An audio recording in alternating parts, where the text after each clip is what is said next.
27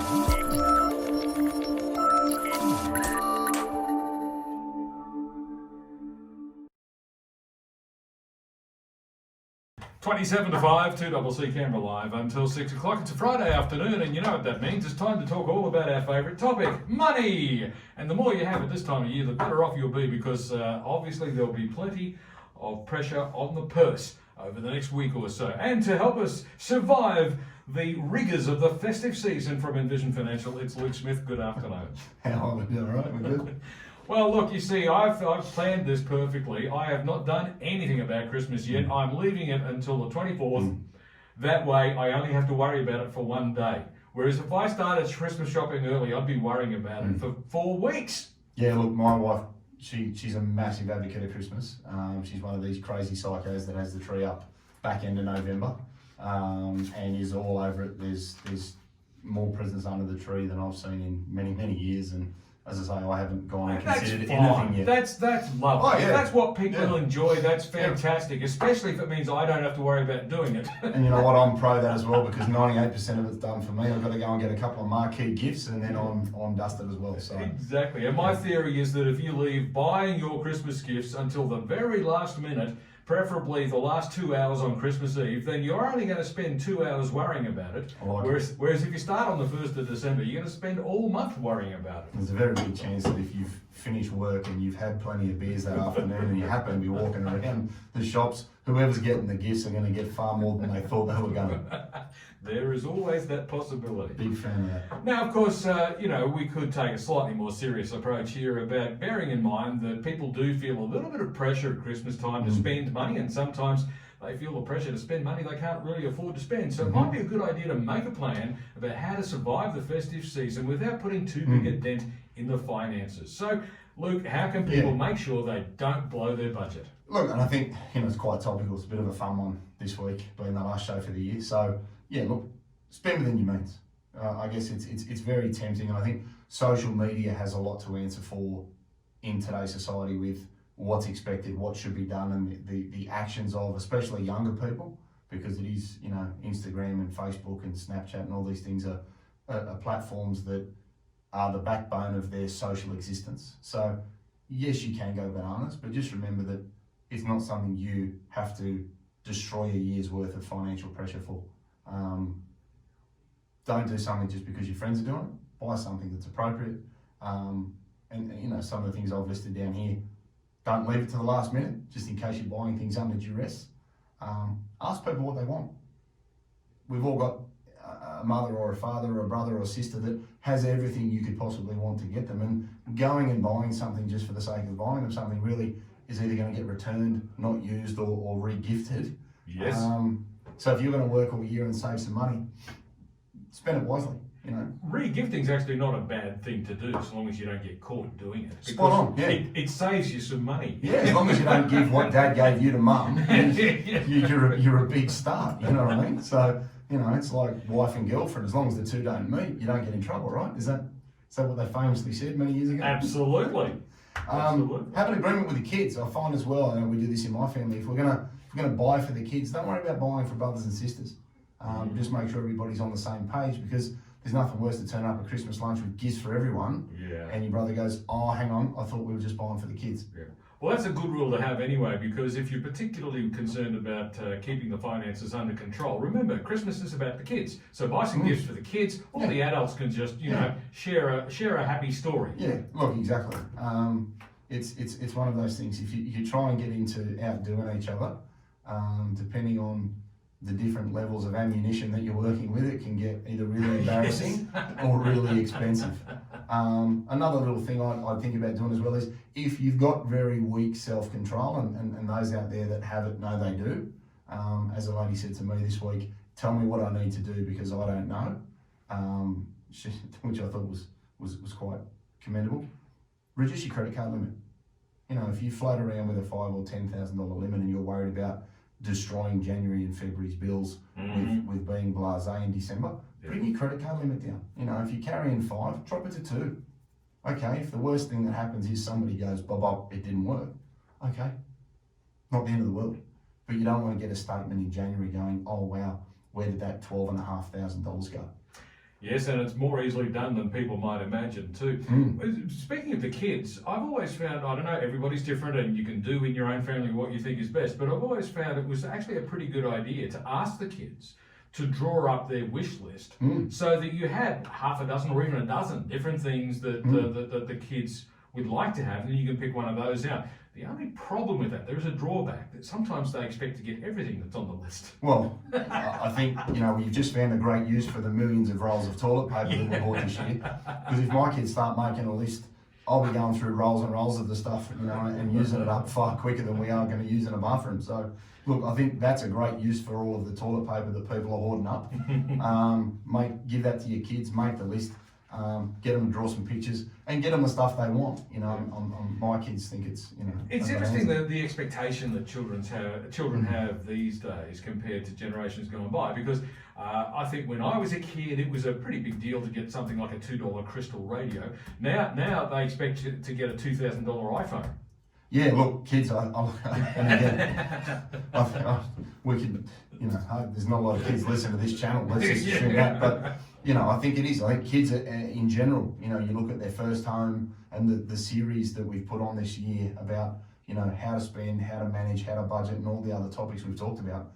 The underlying theme here is the expectations of the younger generation are far more twisted than older generations because of social media, cheap money, and what they see mum and dad having, which changes with each generation. So yeah, I agree with you. I think kids turn up and they have very, very big ambitions. Sometimes it can be difficult to let them down gently. Well, I'm facing that one at the moment because I got my little one waving a finger at me the other day going, "Daddy, I really want a horse." Ah, well, that is a big one. And then she just looped back around and said, "And not a wooden one, Daddy, a real one, because I've already got a wooden one." So she's covered off on the loophole. She's pegged me into a corner, and It's like when I said I wanted a Lamborghini and I ended up with one that was that big. I might have to sell the, Santa was DUI and couldn't get the horse on the paddock. I don't know, but I'm still working on my excuse for that one. So that's a goer. Well, absolutely.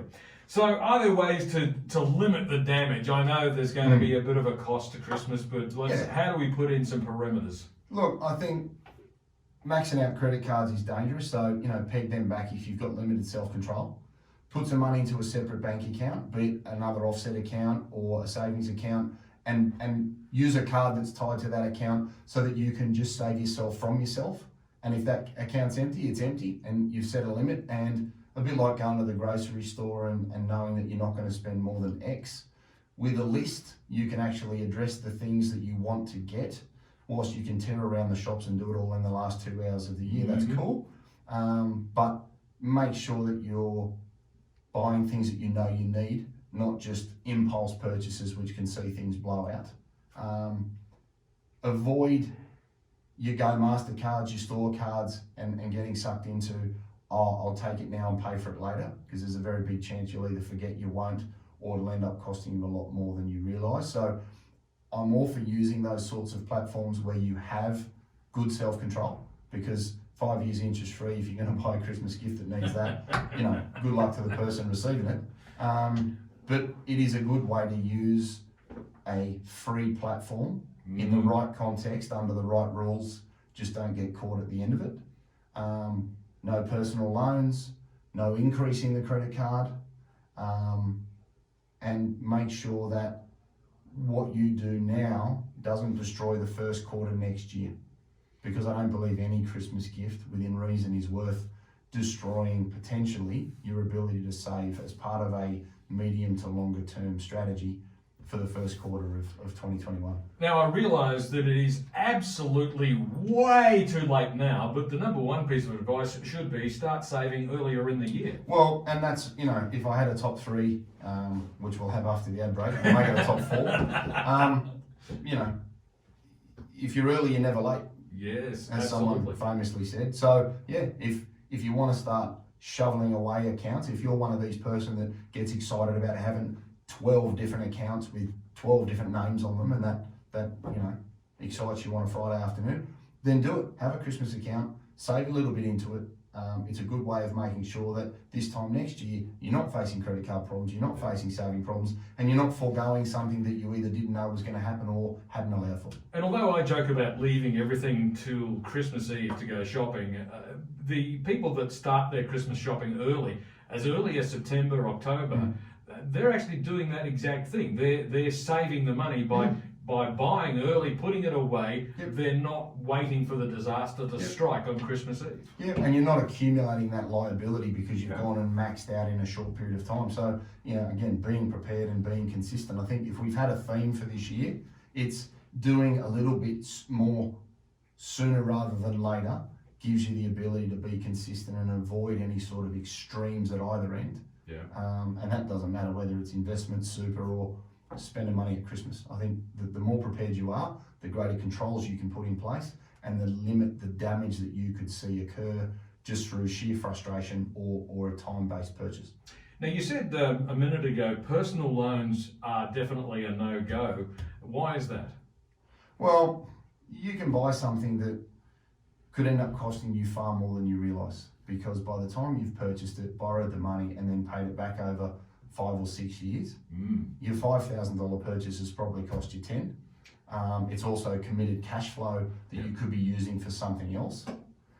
So it's something that I don't think is a good decision. But if it's a necessary evil, so be it. I'd rather people take money out of the offset account of their home at a lower interest rate if they're going to borrow for something, because that will be a cheaper way of funding it. But yeah. Well, on that theme, of course, credit cards have the highest interest rates of all. So if you must borrow money for Christmas, try and do it with the lowest possible interest rate.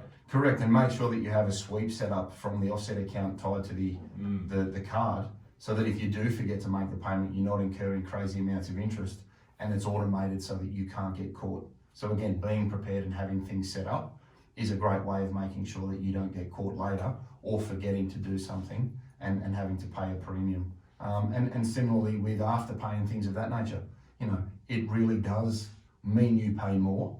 And the last thing Afterpay needs is an increase in their share price.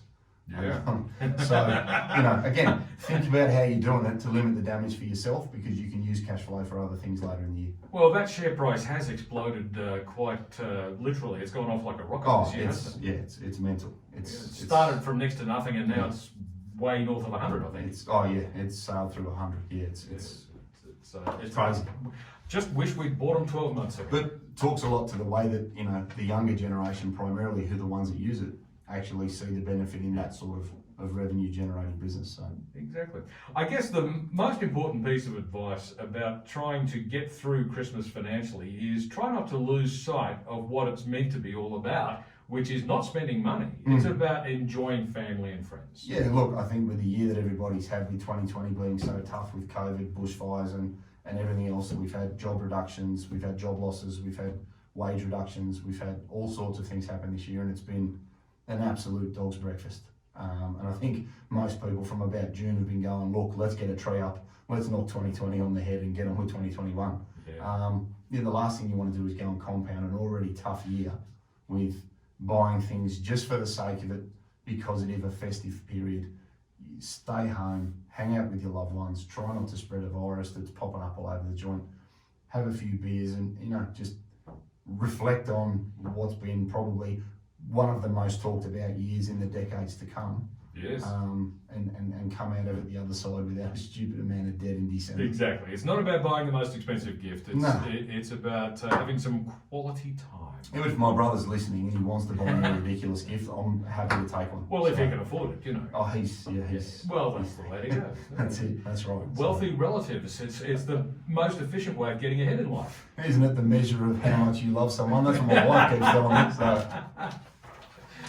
Now, you're going to get yourself into all sorts of trouble if you keep on talking like that. 100%. It's about 13 minutes to 5 on Talking Canberra Live until 6 o'clock. And of course, I'm joined in the studio by Luke Smith from Envision Financial. We're trying to navigate our way through the festive season without sending ourselves broke. It requires just a little bit of discipline and a realisation that spending all that money isn't the key to having a happy Christmas. In fact, it might actually be the opposite. If you spend too much money, you'll run the risk of making your Christmas a little bit unhappy, and you don't want to do that. We'll be back with more in just a moment or two.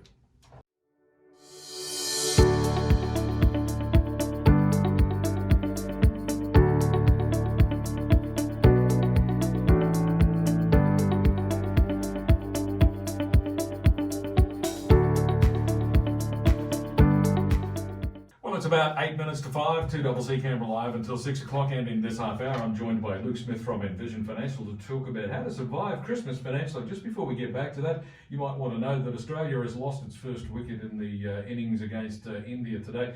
India was all out earlier for 244, and Australia is about, 1 for 29 now.